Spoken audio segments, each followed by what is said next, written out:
નમસ્કાર મિત્રો, હું અર્જુન સિવાળા, આમ આદમી પાર્ટી વાંકાનેર.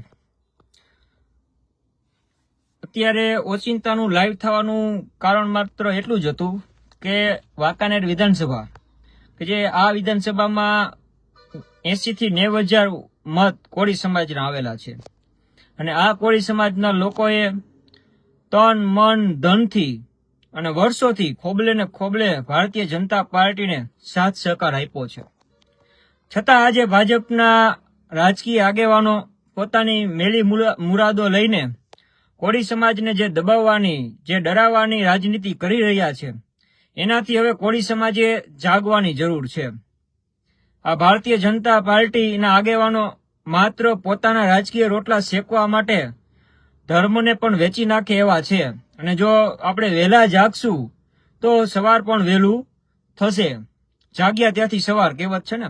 હજી કાંઈ મોડું થયું નથી. કોળી સમાજે જે મત આપ્યા છે ભાજપને, કોળી સમાજે જે માન સન્માન આપ્યું છે ભાજપના આગેવાનોને, એ જ ભાજપના આગેવાનો આજે પોતાના રાજકીય રોટલા શેકવા માટે તરફડિયા મારી રહ્યા છે.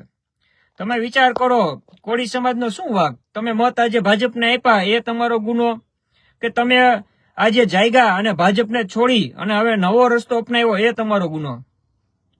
કોઈ ભાજપી આગેવાનો નથી ઈચ્છતા કે કોળી સમાજનો કોઈ યુવાન, કોઈ વડીલ રાજકીય ક્ષેત્રે આગળ વધે અને પોતાના કદ કપાય. બધા જ ભારતીય જનતા પાર્ટીના આગેવાનો સ્વાર્થી આગેવાનો છે અને આવો જ એક મુદ્દો છે એ લઈને હું તમારી વચ્ચે આજે આવ્યો છું. કોળી સમાજને બે હાથ જોડીને અપીલ છે કે ભાઈ વહેલાસર તમે જાગો અને જેટલા વહેલા જાગી અને આ ભાજપના ત્રાસથી મુક્ત થશો એટલું જ તમારા બાળકોનું ભવિષ્ય ઉજ્જવળ બનશે. ભારતીય જનતા પાર્ટીના આગેવાનો આજે જે જડેશ્વરના મેળાને લઈને એક પ્રશ્ન આવ્યો છે કે ભાઈ કાનજીભાઈ મકવાણા કોઠારિયા ગામના વતની છે અને છેલ્લા 15 વર્ષથી તે મેળામાં સ્ટોલ નાખે છે, પરંતુ છેલ્લા 2 વર્ષથી કાનજીભાઈ મકવાણા આમ આદમી પાર્ટીમાં જોડાવાથી ભાજપના સ્થાનિક આગેવાનોએ તેમને મેળામાં પ્લોટ આપવાનું બંધ કરી દીધું છે અથવા સાઈડમાં જ્યાં ધંધો ન હાલે તેવી જગ્યાએ પ્લોટ આપે છે. જે વ્યક્તિ 15 વર્ષથી એક ધારો મેળામાં સ્ટોલ માટે પ્લોટ મળતો હતો એ પ્લોટ હવે એ કોળી સમાજના યુવાનને નથી મળતો. કારણ માટલું એટલું જ છે કે એ ભાજપના આગેવાનોના કહ્યામાં નથી. તો તમે વિચાર કરો, કોળી સમાજ આમાં કેવી રીતે પ્રગતિ કરશે? કોળી સમાજનો યુવાન આમાં કેવી રીતે આગળ વધી શકશે?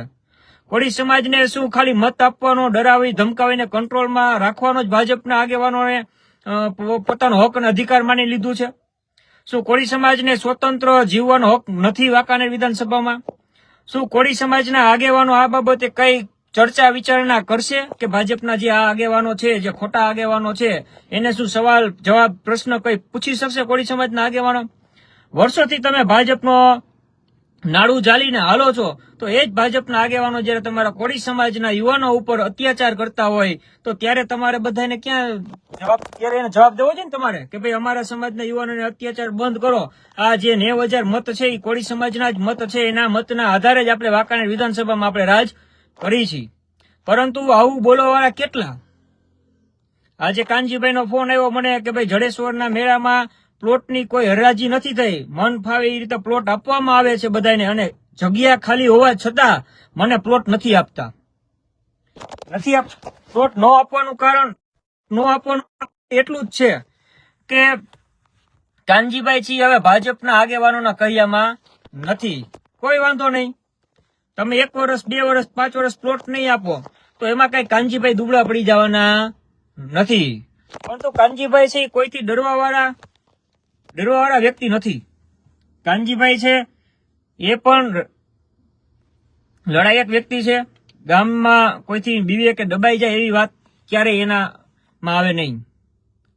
મિત્રો, વાત છે પારદર્શિતાની. આપણે જે જડેશ્વર મહાદેવનું મંદિર છે, તમે વિચાર કરો, ધર્મના નામે પણ રાજનૈતિક રોટલા શેકાય છે અને ભાજપને હિન્દુ મુસ્લિમ, કોળી, પટેલ આવી રીતના જ્ઞાતિના ભાગલા પાડીને પોતાના રાજકીય રોટલા તો શેકા જ છે. પરંતુ હવે આપણને એ પણ સાબિત થઈ ગયું કે ધર્મના નામે પણ વાંકાનેર ભાજપના આગેવાનો રોટલા શેકે છે.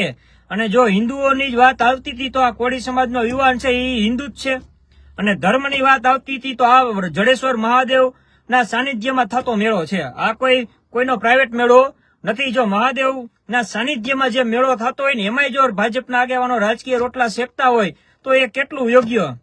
હિન્દુ સમાજે તો જાગવાની જરૂર છે ને છે, તે પણ સાથે સાથે કોળી સમાજના યુવાનોને અપીલ કરી છે કે તમારા સમાજના કોઈ યુવાનને જયારે અત્યાચાર થતો હોય, જયારે એનું દમન થતું હોય, જેના હક અને અધિકાર છીનવાતા હોય ને, ત્યારે તમારે સમાજના યુવાન માટે ઊભું થવું પડે ને લડવું પડે. જો તમે આજે કોકના માટે લડશો ને તો તમારે ક્યારેક તમારા ભવિષ્યને બચાવવા માટે લડવું પડશે નહીં. પરંતુ આ કોળી સમાજ હજી સૂતો છે અને જાગતા હજી વાર લાગશે એવું મને લાગે. કારણ કે જો આ કોળી સમાજ જાગી ગયો હોત ને તો આજે કોઈની તાકાત નહોતી આ સમાજના યુવાન ઉપર અત્યાચાર કે દમન કરી શકત. જે સાચી વાત હોય એ સાચી કહેવાની હિંમત રાખવી પડે. જો તમે સાચાને સાચું ને ખોટાને ખોટું ન કહી શકતા હોય તો તમે ક્યારેય રાજનીતિક કે સામાજિક દ્રષ્ટિએ આગળ વધી શકશો નહીં. કારણ કે આવા લોકો તમને દબાવવાય આવશે, ડરાવવાય આવશે, ધમકાવવાય આવશે અને તમારા સમાજના લોકો ડરી ધમકાવી અને બેસી પણ જશે. જો તમારા સમાજને તમે હક અને ન્યાય માટે અવાજ ઉઠાવશો તો કોઈ વ્યક્તિ ખોટી રીતે તમારા સમાજના આગેવાનોને કે તમારા સમાજના કોઈ વ્યક્તિને દબાવવા આવશે નહીં. એટલે કોળી સમાજના લોકોને મારી અપીલ છે કે તમે જાગો અને આ વિડીયોને શેર કરો અને કોળી સમાજના એક એક વ્યક્તિ સુધી પહોંચાડો કે તમે જે ભારતીય જનતા પાર્ટીના નેતાઓને મત આપ્યા છે, તમે જે ભારતીય જનતા પાર્ટીમાં કોળી સમાજના આગેવાનોના કહેવાથી જે મત આપ્યા છે, એ આગેવાનો આજે તમારા માટે કેટલું બોલે છે, કેટલો અવાજ ઉઠાવે છે, એ પણ આપણે જોવાનું રહ્યું. કારણ કે આપણા માટે મહત્વની વાત છે કે મહાદેવ શંકર ભોળાનાથના સાનિધ્યમાં જ્યાં મેળો હોય અને ત્યાંય જો કોઈ ધર્મના નામે રાજનીતિ કરી અને મહાદેવના સાનિધ્યમાં રાજકીય રોટલા શેકતું હોય તો આ ક્યારેય સહન કરી લેવામાં આવે નહીં. આજે નહીં તો કાલે દરેક વ્યક્તિએ બોલવું તો પડશે જ. એટલે જેટલું વહેલું બોલશો એટલું તમારા બાળકોના ભવિષ્ય માટે, તમારા ભવિષ્ય માટે અને તમારા સમાજના ઉજ્જવળ કારકિર્દી માટે સારું રહેશે. બાકી જો તમે નહીં બોલો, આજે કાનજીભાઈને દબાવ્યા છે, કાલ સવારે બીજા કોઈ ગામમાં બીજા કોઈ કોળીને દબાવશે, પરમ દિવસે ત્રીજો કોઈ ભાઈ આવીને ધાક ધમકી આપી જશે.